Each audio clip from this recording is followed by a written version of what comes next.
Hey folks, it's George Leoniak here at New Geometry, and I'm back with another video and super excited and thrilled for this one. Been working on it steadily. It feels like for months now, but really this past week, I've really condensed things. I already know the title of this one, so I could share that up front. This one's gonna be about Metatron's Tetraplex, okay? And it's good, but to me, it's really like an evolution of sacred geometry and really kind of a revolution as well with the golden circles template. So I've got about 29 forms or maybe more condensed into about 54 slides. So there's a lot of slides in this one, but I won't be spending too much on each of them. It's really going to just be kind of like my magnum opus, at least from the hexagon perspective, of the flower of life, seed of life view. And I've just got so many forms that have blossomed out of this golden circle seed of life and the infinite expansion version of that too. So join me in this video. I think it's going to be really quite whatever level of sacred geometry you're at.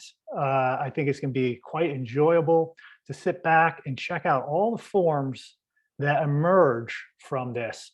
And I'll do a little bit of comparison to Metatron's cube, because really this is an evolution of that. And I decided to keep the Metatron's name in this because many people are familiar with that in regards to sacred geometry. And I'm really not interested in whether you think that you're really into Metatron or whether you're not. Really what I'll be presenting here is the truth of the geometry as it presents itself in this diagram, and the forms that evolve from Metatron's Tetraplex. But it really does come down to adding the golden proportion circles in this golden circle seed of life. Now, this is the regular fruit of life, which produces Metatron's cube. So I put that down here to show the 13 circles. And the line drawing is coming up in a moment. But really what I've discovered is that these simple circles, although it looks complex, it's very simple to draw because you're just repeating phi ratio circles on the 7 points of the seed of life. And once that happens, it really does open up a lot of possibilities, as you'll continue to see through this presentation here.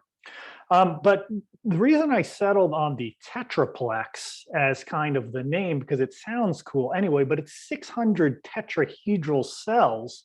It's a 4D analog of the icosahedron. And once we have icosahedral symmetry in it, it will incorporate the phi ratio into that. So the way we can kind of look at this shape, this 4D Tetraplex, is that it's really this Pentacus Icasi Dodecahedron. If it was a 4D shape, somewhere in the ether, if it was a shadow of that 4D shape, what it would be is this shape called the Pentacus Icasi Dodecahedron.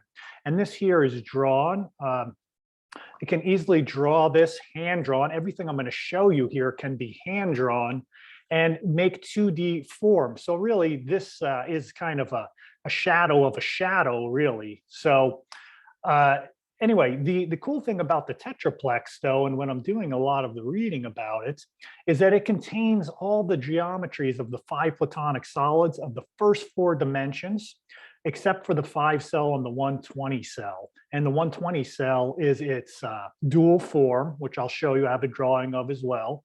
And the 5 cell, which is the most simple version, that's like a tetrahedron in the 4th dimension. And my speculation is because this is 120 actual tetrahedron cells, for some reason it doesn't contain the 5 cell and it's dual. But this is from a presentation, this little slide here on the right, about the evolution that I see taking place in sacred geometry, at least the way I'm relating to it, is quite popular right now is the 64 tetrahedron grid.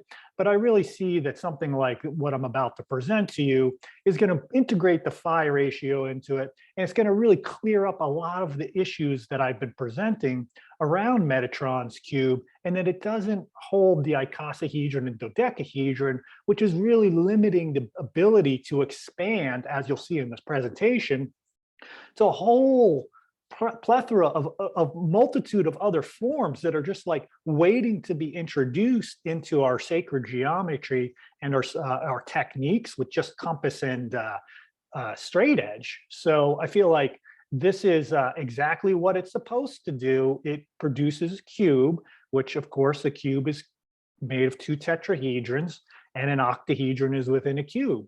And then at that point, that's about what it does. It continues on from there, producing those forms. Of course, you have the cube octahedron and the rhombic dodecahedron and other truncations and things like that. It's also a 4D tesseract, but really I'm going to show you in these slides that this Metatron's Tetraplex basically includes all that too, and so much more. So anyway, I'm not going to go through and just read off rote here. You can kind of see what the duals are and the number of edges and faces. I'm just going to kind of go through the drawings. And the one thing I really loved about working with this seed of life pattern and realizing that the Icasi Pentakis Icasi Dodecahedron was in here, or the Icasi Dodecahedron, you can become more familiar with these more complex forms that we haven't really been introduced to in sacred geometry, for the most part, because we've primarily been spending a lot of time with this, which hasn't really, for many geometers or people who are introduced to the subject, the most they usually know about is the 5 Platonic solids, which are supposed to be within Metatron's cube. More other geometers I've come across who are really into it, they know of the other forms, but it's really how do we start to portray that in sacred geometry with our techniques of drawing them, and then of course, building them as well. Some people often just go right to the building without doing the drawing components, but I'm really focused on the drawing so that anybody could do this at home. Okay, so the cool thing about this diagram here is that when you have the golden circles introduced into this template, the top hexagon here, this hexagon that's within this shape, is within the golden circle. So there's the inner golden circle. So normally we would have a hexagon, and you can do the icosahedron. I'm going to show you where all the forms are in here, and the dodecahedrons, all in this that we're looking at right now. It's all kind of hidden in these lines. But the cool thing is now all of a sudden we have this Icasi Dodecahedron shape, which actually integrates back into the seed of life. See these little mountaintops and valleys? Well, right in the little valley here is where we start to connect the golden circle back out to the intersection of the seed of life. And that gives us a new external hull to kind of work with within this pattern. And basically this Pentakis shape is what we're looking at is this shadow of the 4-dimensional Tetraplex. Okay, so throughout all these drawings, I'm keeping the light lines behind it just so you could kind of stay oriented to where the Tetraplex is within this. Now, these lines are producing the nodes of a lot of things. They're not going to always directly overlap. But here is the Icasi Dodecahedron, which basically means we just cut off the the top of the Pentakis shape on it, so they're no longer bowing out or have a vertice at this point. See, over here it's now just going to be a flat pentagon face and flat triangular shape. But once again, it's integrated in containing a new shape that's kind of holding that hexagon shape within it. But of course, well, that hexagon in the middle is also another form that's easily contained and drawn because it's in 2 golden ratio circles that we need to create the Rhombic Tricontahedron. Now, this is a super important form because, all the Platonic solids are nested within this. And of course, the Icasi Dodecahedron, as I just showed, is now also part of this envelope and more important in this form because it's extended beyond the hexagon shape. But these are golden rhombus faces that are slightly angled due to the sloping nature that this is a 3-dimensional shape that you're looking at here on the 2D. So, this form here is made up of a compound of the icosahedron and the dodecahedron. And I'm going to show you these in just the next slide so I can break this form apart and show you where both of them are. But the red lines here are the dodecahedron, the blue lines are the icosahedron, and exactly where they intersect is golden ratio. So if that blue line is 1 inch, that's 0.618. We just connect, see the diamond shape or the rhombic shape is already right in there in the light lines. Well, there we go. Now we have a compound of those two, which are going to create our the rhombic tricontahedron here, right? So we've got the two of these coming together to produce that. And once again, it's all contained within that tetraplex design pattern, basically. I just wanted to show also that because this is a multiple scale invariant diagram, which I will blossom out a little bit further on in a presentation, is that we had the icosahedron at this hexagon previously, but there's another one that is right here already contained within the overall design of the tetraplex here. So we've got multiple icosahedrons, and there's the outline of the dodecahedron. So once again, the icosahedron with the back lines, I brought the solid lines to the front so we could picture it as a solid. But let's talk about the dodecahedron again. Of course, we could see right where that is on the lines within this overall pattern. It's got the 12 pentagon faces, and we're all dealing with, you know, the Platonic solids at this point. We're kind of starting from the tricontahedron and kind of working our way in from the more complex forms to the simpler ones, which will be contained within this. And then we're going to blossom back out and go the other way in just a minute. But this is something I've been saying in a lot of my videos, is that the one cube that's often associated with Metatron's cube orients the hexagon so it's straight on, just like the tricontahedron is here, right? Right. That's Metatron's cube, right? And it almost looks like the what do you call it? The tesseract, right? With the cube within a cube. Except this is golden ratio portion between these two. But all of a sudden, the tricontahedron has become front and center. It's now the hexagon that we see. And I'm going to show you in a little bit what happens to those cubes, because they have to go along with the dodecahedron to show that there are actually 5 cubes. And, you know, this was really amazing for me when I kind of really put this together, that every pentagon star on the face of a dodecahedron, if you were to draw the stars in, like on this little model I have in here, each of those are one edge of a cube that just crisscross and are actually 5 cubes within there. So I want to show you where each of those cubes are within, and they're creating the vertices of the dodecahedron. So here's the compound of 5 cubes. And here are the traditional views of, you know, a hexagon shape that we normally see in Metatron's cube. But now within the tetraplex structure and that dodecahedron, the whole cube is orienting, angled to the left and to the right. So those are 2 of the cubes. And now we have one cube that's kind of in a kind of totally new orientation to us, you know, one that we're not used to seeing portrayed all that much in sacred geometry, but this template gives you that, right? So it is creating the cube here looking like this, and now we need one to the left and one to the right. And magically, when we put all those edges that you're looking at here, because I'm just showing you them as solids, and all those edges come together, you automatically get a bunch of stars, you know, 12 stars, 12 pentagrams joining together at their tips, right? And then all we do is link those up, and then we have a dodecahedron. So this is that 5 cube compound, and in this drawing, an older one that I did, colored in. They've got some color pictures coming up for everyone, so it's not all black and white.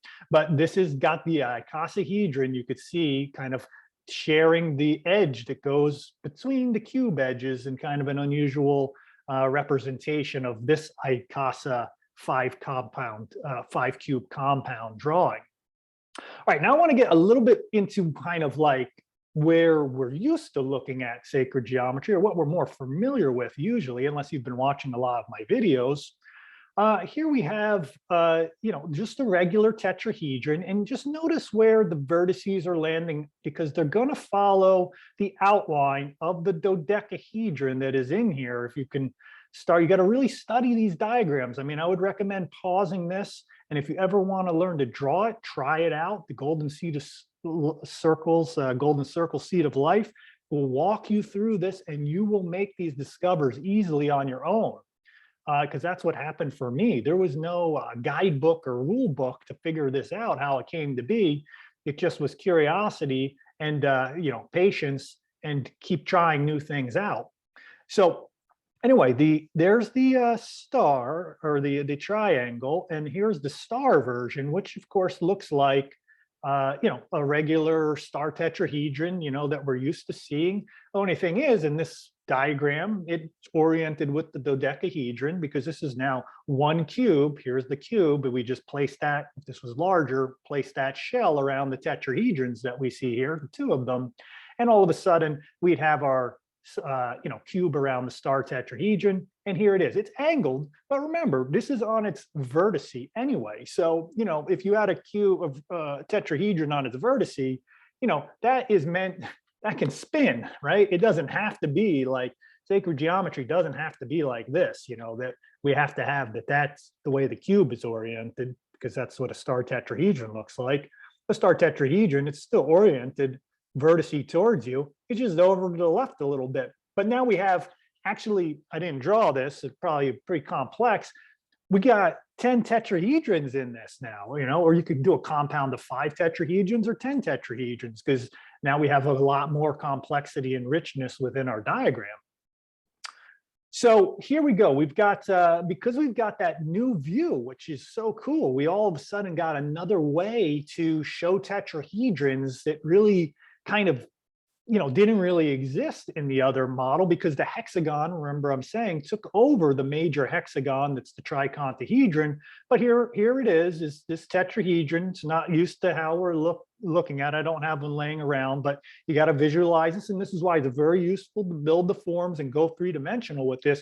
So you could hold that tetrahedron, because that's the edge length right there.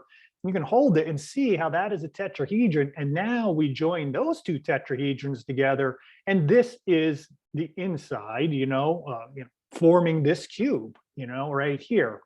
If it was a little larger, I'd put it right over, you just connect the dots, and this is one face. There's both √2 measurements, which are not √2 in this, because they're sloping away, but that's where they would be. And of course, this has an octahedron in it as well. So I was really thrilled about this, because I have not done this drawing. This is a new drawing for me just this week. I've got a few new drawings in here for you, because really, it really opened up for me to fully understand much more about how the octahedron can be drawn in here. Because remember, it is also a hexagon shape, and I'm not showing you the one that is within this cube. You can draw it there, but I want to show you it in the outer hull, because it just was an easier drawing, but because these vertices are going to line up with the Icasi Dodecahedron. So just like there's a 5-cube compound, 5 cubes create the dodecahedron. Well, 5 octahedron coming together are going to create the 5 compound octahedra, basically compound of 5 octahedra. So we've got one view, 2 views, matching the cube orientation, because there's that hexagon. And then now we also have 3 new octahedron views, right? This one is coming over to this point, this one is coming right up to here, and this one's coming down here. And then all those come together and they create the shell of the Icasi Dodecahedron, which is just, to me, really awesome.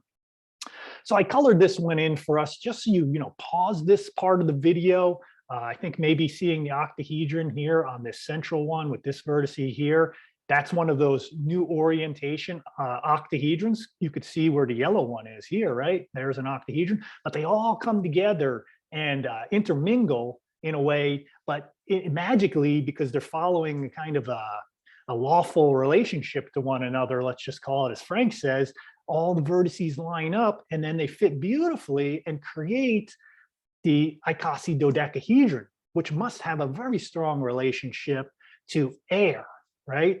And this is a dual. The Icasi Dodecahedron is the dual of the Rhombic Tricontahedron. So if you put the Icasi Dodecahedron inside this Rhombic Dodecahedron, it would touch every single one of these vertices at the very center of the intersection of the icosahedron and the dodecahedron. It would meet right at the center of each of those points. And this is what, to me, gives breath, gives life, gives kind of air to this model. I'm going ahead of myself here, but the star child breathes basically because of this Icasi Dodecahedron kind of expanding outward and then going inwards, inwards, outwards, inwards, outwards, inwards, outwards, like that. And that's the nature of air, basically giving life to spirit and water fused together like a human being with breath, the spirit, the inspiration. So that's the way I kind of picture the Icasi Dodecahedron, and there it is inside of this form. Okay, now we have, let's go back, we did the 5 compounds of the octahedron, but now we can combine our octahedron with our cube. So let me orient you here. The blue triangle in the middle is an octahedron. And here it is laid out inside our Metatron's tetraplex. And here is this red, which is the cube. And then we're going to connect some lines here, because now we're creating a compound of those two.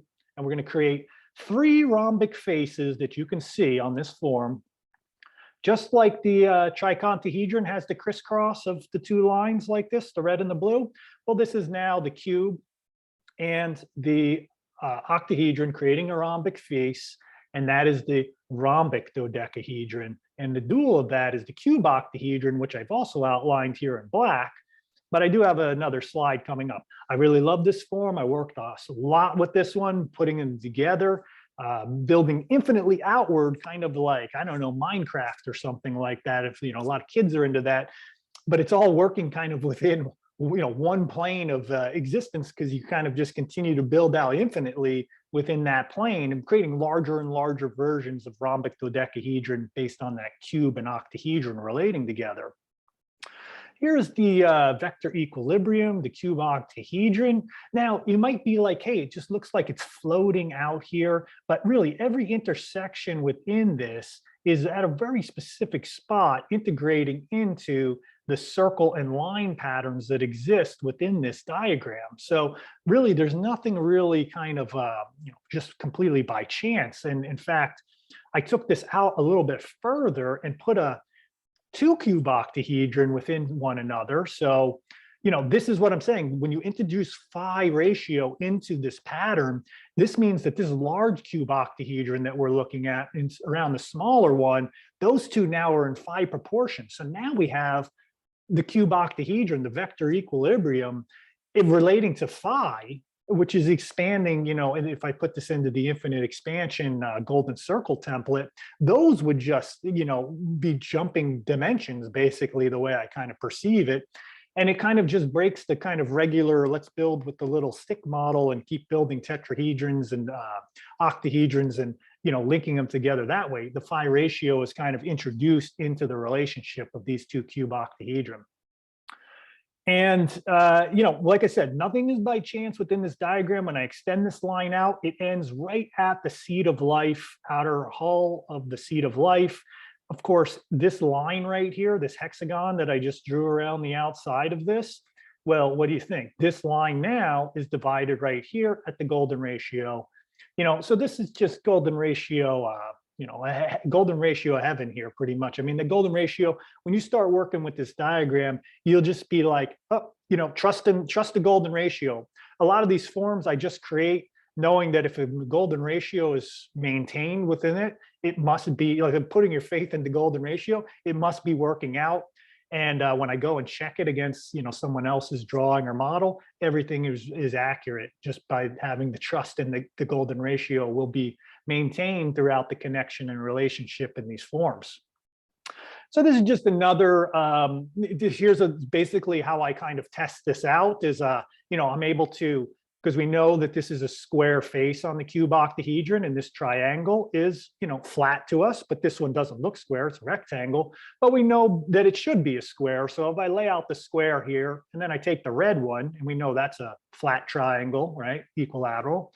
So we put those two together. And of course, when I test this out. This is divided into the golden proportion between the red and the blue triangles, the blue triangle and square to the red triangle and square. So that means these two cube octahedron are in phi proportion to one another. So, let's take it into where we're at now with a lot of interest into the isotropic vector matrix, the 64 tetrahedron grid.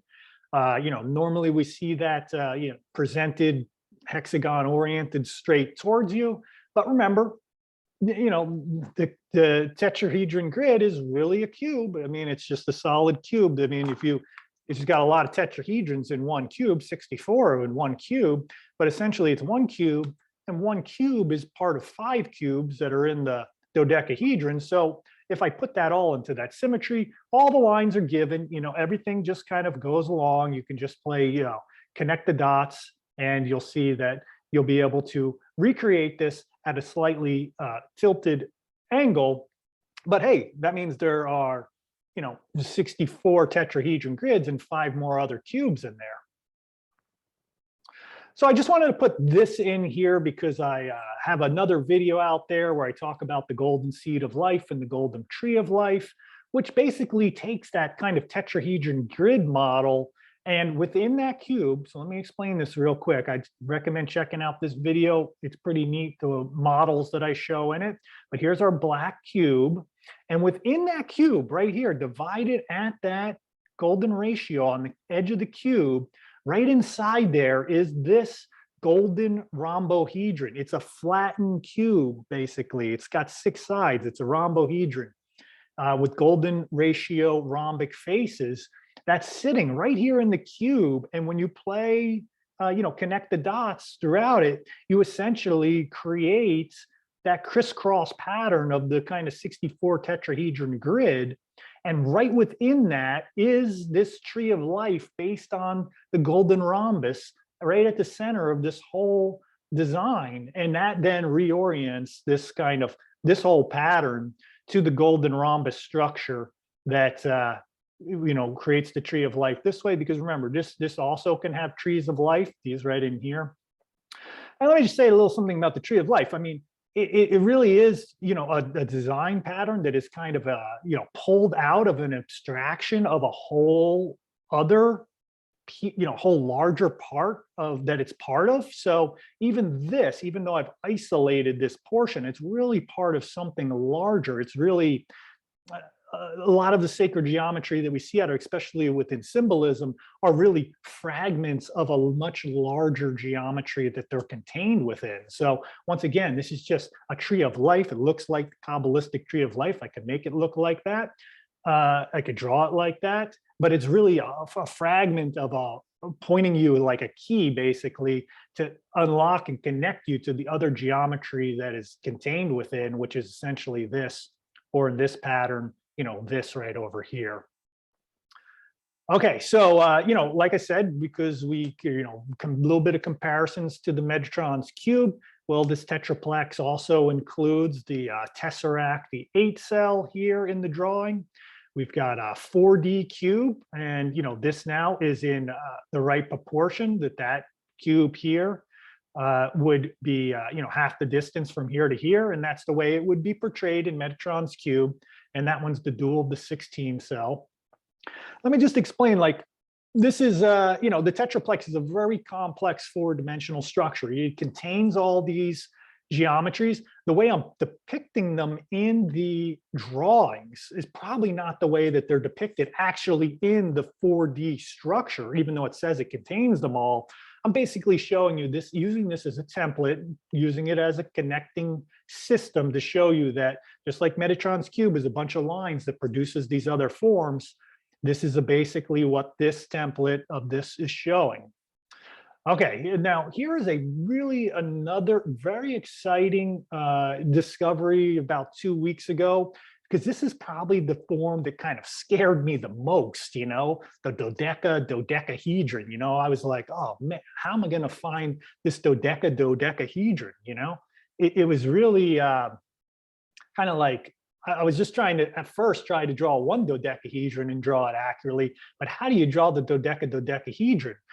Well, the key to that was this outer hull of the Icasi Dodecahedron, because essentially it is the Icasi Dodecahedron. Except it's now, and you'll see this in this drawing here, I've tried to make it three-dimensional, but these are concave little faces that go down in here. And these pentagon faces, pentagrams up here, are kind of higher up as these little concavities with the little black shadows go down in. So this was really like, I'm really on to something. This is from last week, because this form, like I said, really freaked me out because I didn't know how I'd be able to get all these lines and where they connect, but everything is given in the pattern. I mean, it just lays out beautifully within this to be able to draw this. We're going to start to expand our model here in just a minute beyond the Tetraplex line drawing. But I want to just clarify what these, faces by side. So this says it has 24 faces, but like, where are the faces? How are they showing up here in this?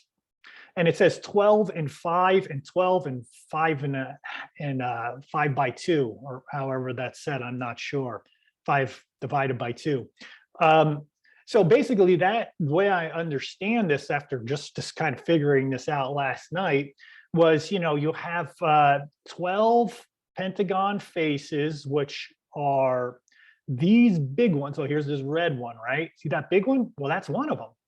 And then this pentagram star one is also a face. So there's 12 of these. That's the 5 by 2 one, I'm imagining. And then there's this actual big pentagon over here, which there's 12 of those. So this is why it's the Dodeca Dodecahedron, because it has these pentagram star faces. So that's one, and then here's the other one, kind of dodeca on top of each other. I mean, it is kind of an epiphany to me. People who are more mathematically inclined and really understand this beyond my intuitive K and EW geometry, probably that is no big deal. But to me, I kind of just learn it a little bit at a time. So that was quite thrilling me to finally figure out that form. And now we're going to go into some other work that I've previously shown, and I want to integrate this into this but we got to add additional phi circles here, right? So we're basically going out, and this is a really nice step. I mean, I could draw everything I'm about to show you down inside Metatron's Tetraplex down here, but it's more important to show that how this infinite expansion model of adding additional phi circles beyond this are the key to an expansive geometry that's going to take us further than even what I'm showing you here. So these light black circles are the next flowering, let's just say, of the pattern.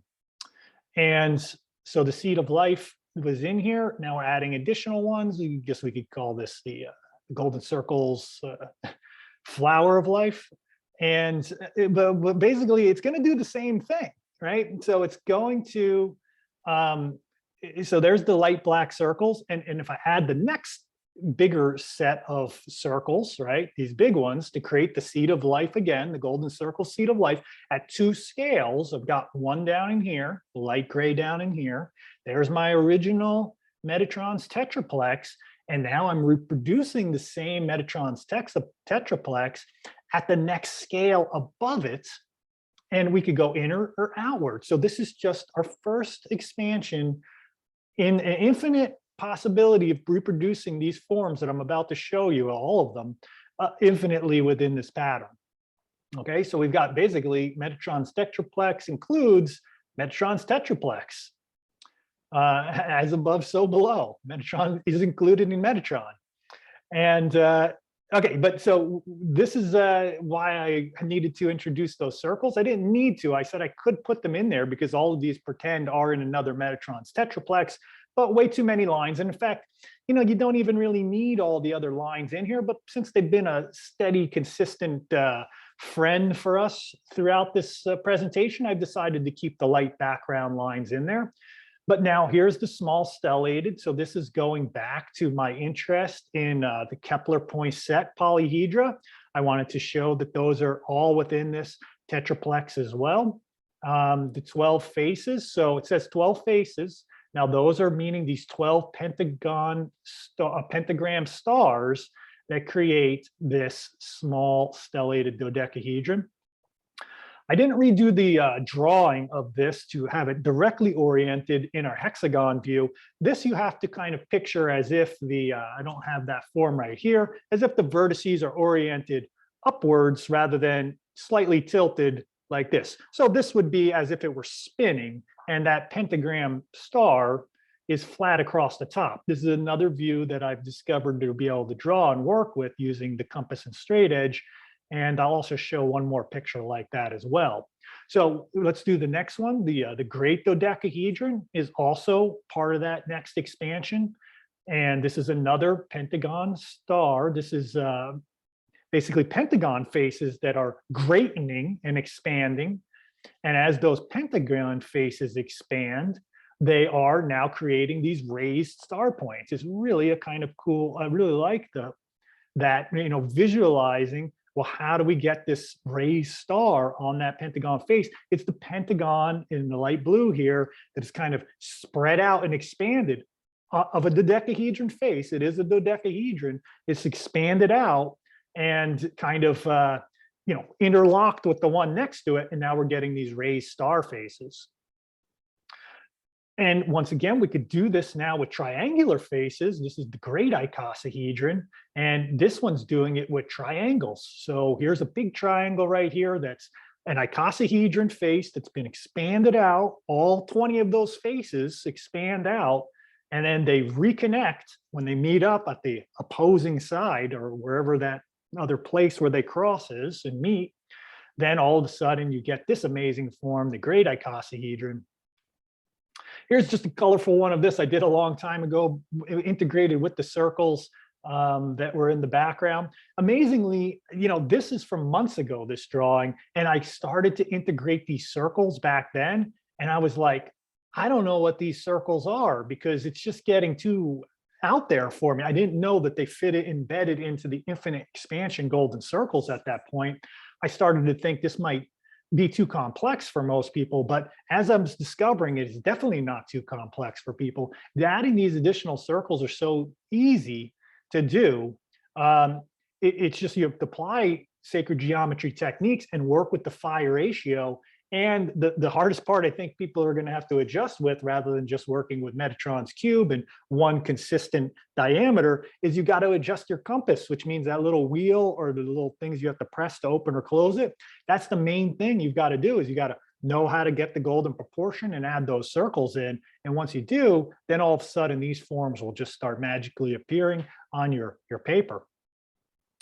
Okay, so here is the great stellated dodecahedron. Once again, we also have 5 pentagram. We got pentagram stars coming together on this one, and those are interlocking in a way that they're going to create these triangular shapes. Dan Winter calls this the stellation of the icosahedron, because really there's an icosahedron. It's actually outlined in the light lines underneath this, but technically it's a great stellated dodecahedron because it is still underneath the dodecahedron is related to these big pentagram stars. So you could make them out here. Here's this green one. There's one of those. And these would then once again kind of be an expansion of the dodecahedron symmetry underneath that. Okay, so you would think that would maybe be it, but the Kepler points so, but now I want to bring in more of a lot of Coxeter's work, HSM Coxeter, throughout the 70s. And some of these were introduced a little bit earlier, but really we're dealing with a lot of forms that are relatively recent within the 1900s. And this one is the great tricontahedron, the great rhombic tricontahedron. And this one, I just really figured this out last night and this morning, really clicked for me. I was puzzling, like, why does it only have 30 rhombic faces, right?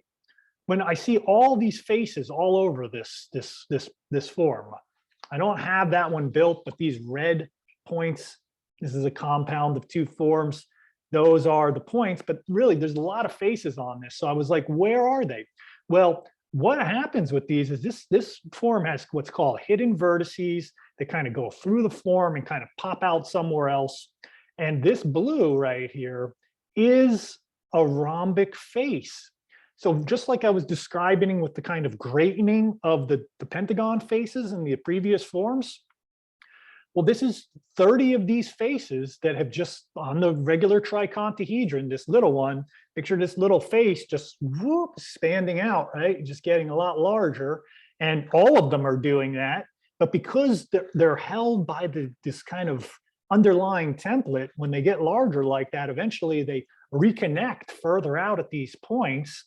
If they're all expanding at the same rate, they'll connect up, and this one face right here goes through the whole form and it pops out over here on this other side. So this is the great tricontahedron, and its dual is the great Icasi Dodecahedron, which I'll show in a moment too. So this is that the previous form is a little bit more of a complex model than the rhombic hexacontahedron. I did a whole video on this called the Star of Happiness. This was a Brazilian tradition of making these giramundos, the Star of Happiness. And this is actually the Wolfram math project. You know, if you rotated this so it's pentagon facing you, this would be their logo. So this is it from what it would look like from the hexagon orientation here. Once again, this was a really kind of old drawing of mine, but I was already starting to work with those golden circles and the expansion model to get these points further out on there. But it's also all the lines are matching up. All you have to do to get these, they look like they're just hanging out, is you just make a hexagon around here, and where it intersects the circles, that's the point where you've got, and then the rest of it's just pretty much all given. So these are golden rhombuses, 60 golden rhombus faces. And I got some previous videos on quasi-crystals, building quasi-crystals, where you take these golden rhombohedra and you just basically plug them in all the way around this. You'll have, it's got 60 vertices. So there are 60 of these golden rhombi coming together, golden rhombohedra, to kind of create this. And excuse me, I probably said that wrong. These wouldn't be 60 points out there, because those are just going to be the outline. There should be 20 of those, just 20 of those, because it does just outline the dodecahedron. If we connected all these points, these 60 vertices are these other vertices that are down below, tucked in further into the form. So it's got 3 tiers of shapes. It's got these outer ones, it's got these inner ones, which I believe are making the Icasi Dodecahedron in there as well. And then the Icosahedron vertices are also, I think, given in this one too, but I have to maybe go back and check. But that's why there's 60 vertices labeled on that one.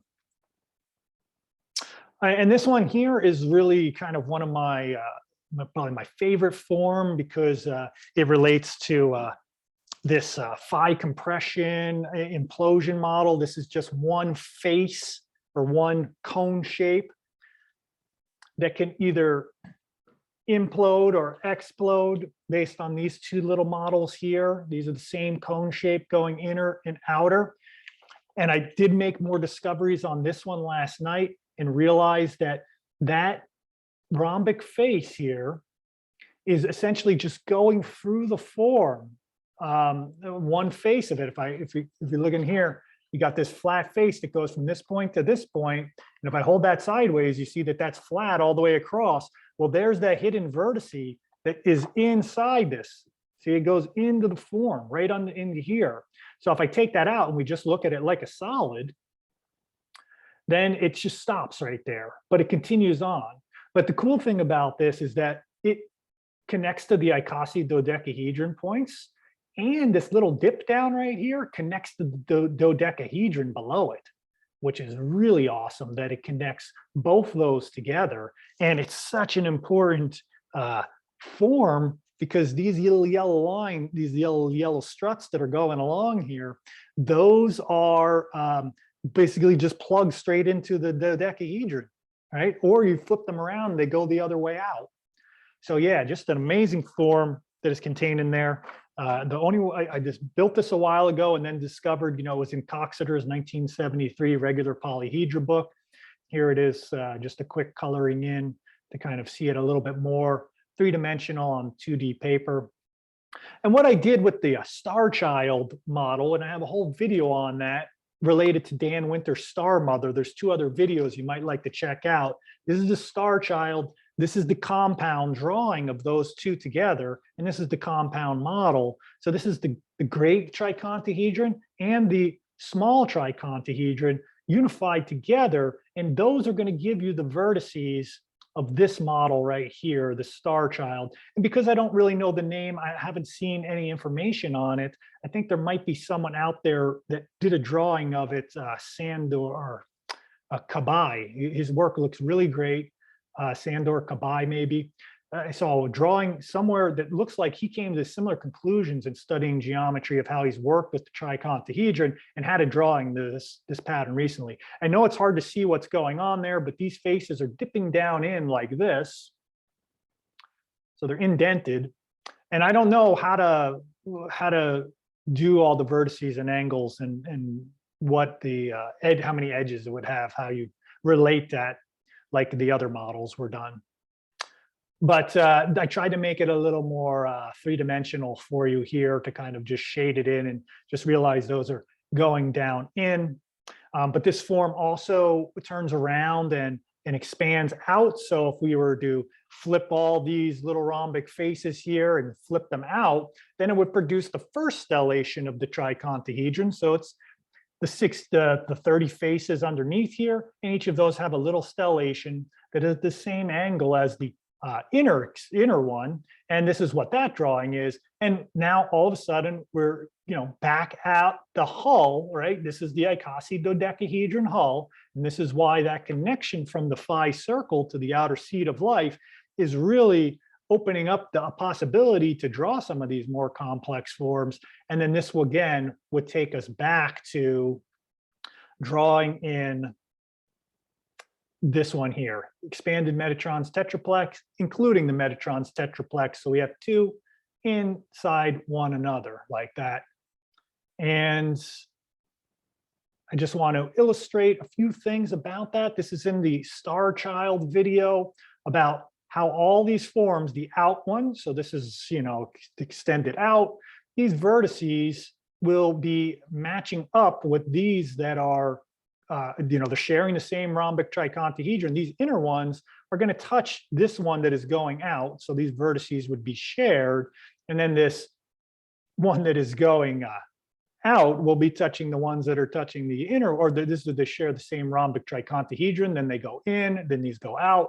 Then basically they all nest together. And it looks like from this pentagon view, a very simple line drawing of just connecting the dots. But when you unpack the forms, you see that it's infinitely an expansive model.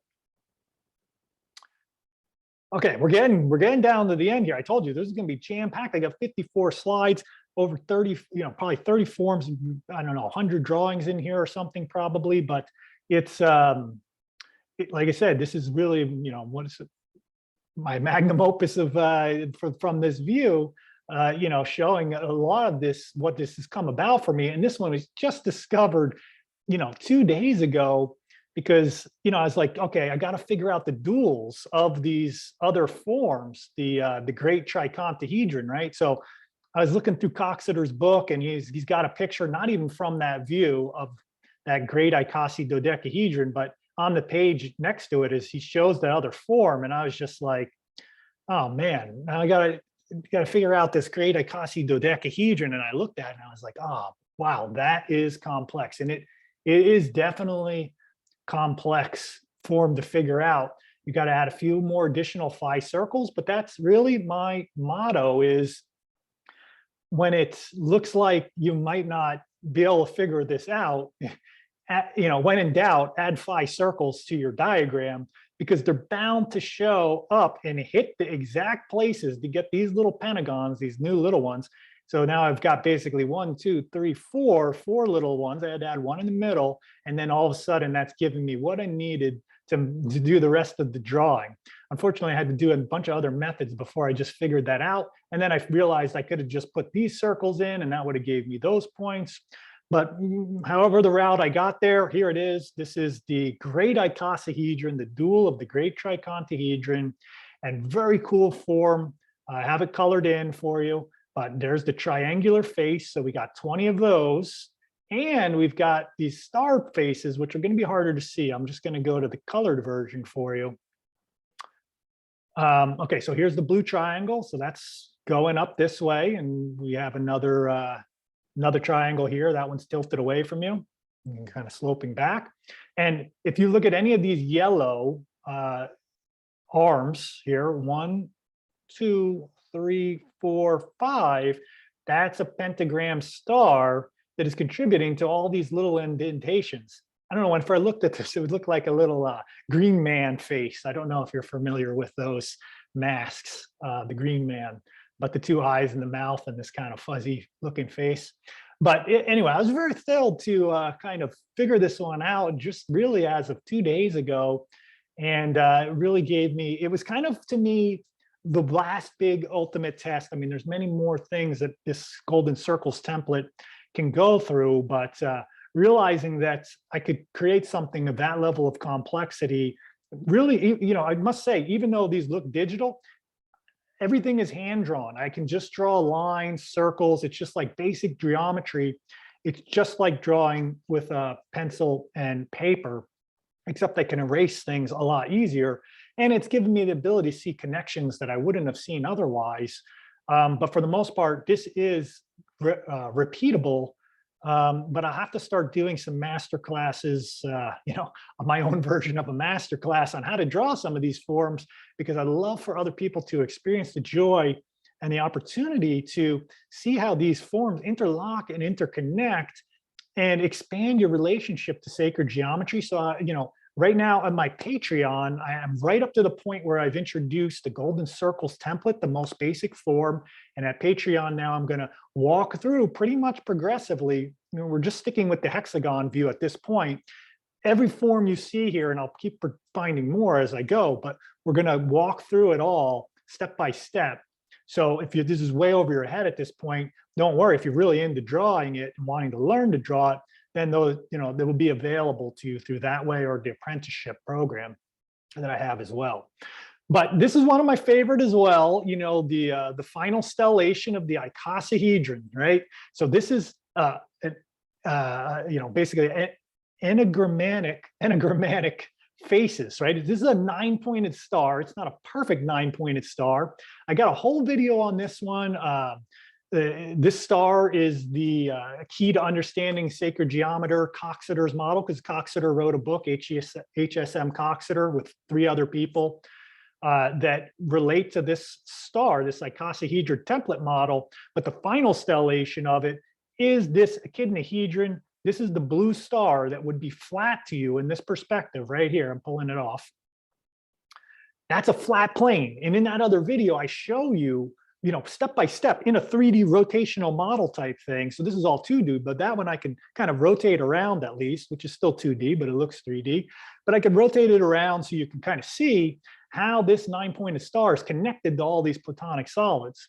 Now, of course, I still got my other line drawing underneath here, even though it is giving us a lot of the inner vertices that you could see are all laying out quite nicely. It makes it a little bit too busy. You don't really need all that. The most important thing is that the outer points line up and they all relate to this 9-pointed star, right? So this is an older drawing I did because I figured this one out a little while ago. But, you know, this is, I haven't really shared this next piece, but this is really a phenomenal discovery when I pulled this together, is that, and this is really why it's important to correct that dodecahedron, right, that's in the Metatron's cube, because you will not come to this realization, you know, and I'm just sharing it here, but what does the dodecahedron contain within it, right, is you would have never thought, maybe you knew this, but I didn't, that this points that are of this the final stellation of the Icosahedron here, right? They line up. You do the 5 cube, right? This is the dodecahedron and outlined in red.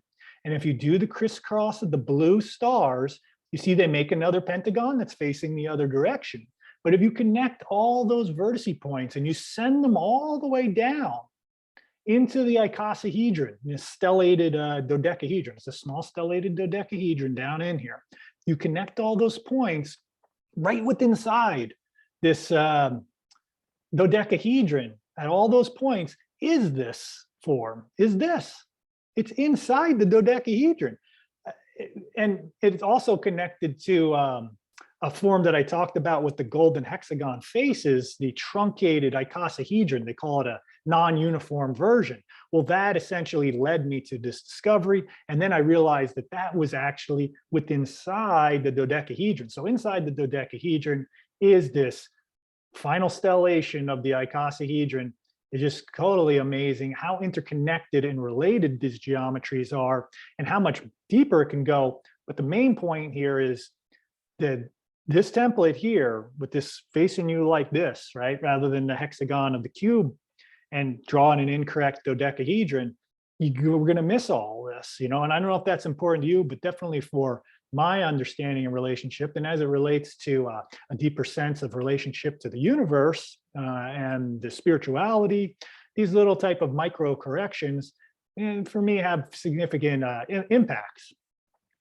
Okay, so let's come up with one last thing here. It's actually not in Metatron's Tetraplex in the simple template drawing that I showed you, because here is the 120 cell. Remember, that's the 4D analog of the dodecahedron, which is, you know, the dual of the 600 cell, which primarily all those other drawings were based on. But this one, you know, I had to, you know, break the rules in different ways. But of course, phi ratio, you know, played a part in the circle diagram, a huge part in it, because I wouldn't find all these little intersection points without doing that. But remember, this is now 120 dodecahedral cells in a very simplistic drawing. But remember, this is just a shadow. You know, this is a 2D shadow of trying to make a 4D form, right? So anyway, very, very cool drawing, but I want to show you that this was not in there and that the phi circles have the ability to be very user-friendly, you know, in trying to decipher these points of how phi ratio is going to continue to play out. And this is just from this view and perspective. Okay, we're into the final stretch here, the last 2 slides. This is the infinite golden circle seed of life. So I've really just been working with 2 layers of that, right? You know, 2 to 3 layers. And that would now show you that this pattern will infinitely compress or infinitely expand with this golden ratio circles, the black ones that are going in, and then these other 2 circles, and you could have 3, you can have multiple layers at each of these into this infinite model, which basically means that every single drawing that I've just shown you, if I zoomed 100 times into this, could reproduce them at that scale. And if I zoomed 1,000 times out of this, you know, well beyond the screen here, then I could reproduce the same drawings with these same nodal points over and over again within this pattern. And, you know, this is just my most recent kind of artistic expression of that. I removed a lot of the other circles and just focused on the seed of life circles that contain that infinite 6-fold symmetry, you know, the 3 lines of symmetry that are going through these flower tips.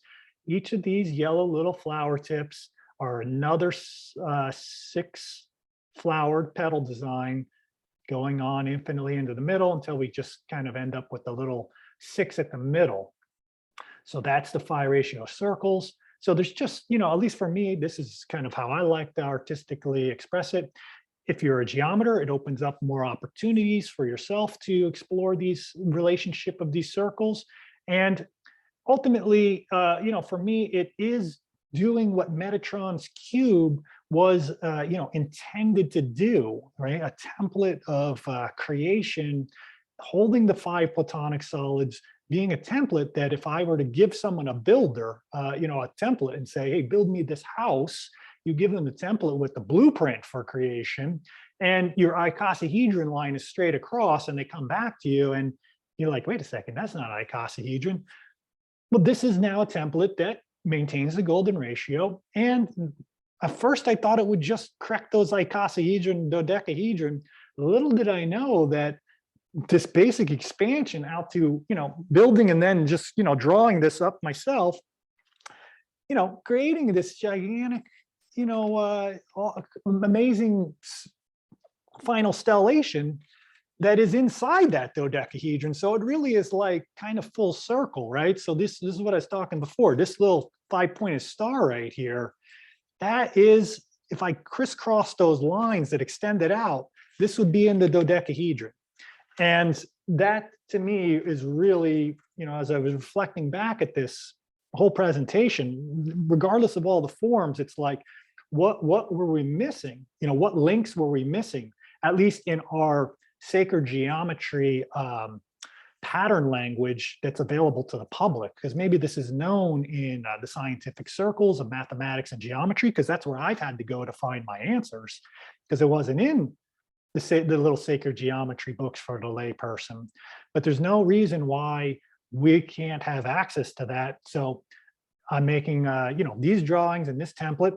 Feel free to expand, come up with your own maybe there's another way to completely do all this, but this is what's presented at this point. So have fun with it. If you want to learn more, subscribe to this channel, because I'll be continuing to share.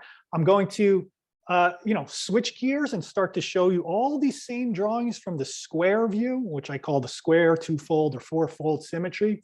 Then we're going to go all the way into the pentagon views. So we're going to be able to walk around this structure, and that sacred geometry that I'm introducing is going to be unified from that hexagon flower of life view to those other two views and a few other views that will emerge along the way, and show you that it's really all just one thing that we're looking at from all these different perspectives and views. And that unification of sacred geometry, all those levels, essentially Metatron's cube, or Metatron's tetraplex, or the truth of sacred geometry, let's just call it, will be connected at all those scales with sacred geometry and what I'm sharing with you. So anyway, I was a little bit more bold in this video, so I hope you appreciated that. If you liked it, once again, please subscribe, check out my Patreon, New Geometry, and keep posted for upcoming apprenticeships, which I'll continue to be doing as well. You can find out about that at my newgeometry.space website. All right, so much love, everybody, much appreciation. I'm so thankful if you stayed with me to the end of this. Like I said, that was a huge presentation for me, biggest one I've done in a while, with 54 slides. Happy drawing, happy sacred geometry, and much love to you. All right, peace.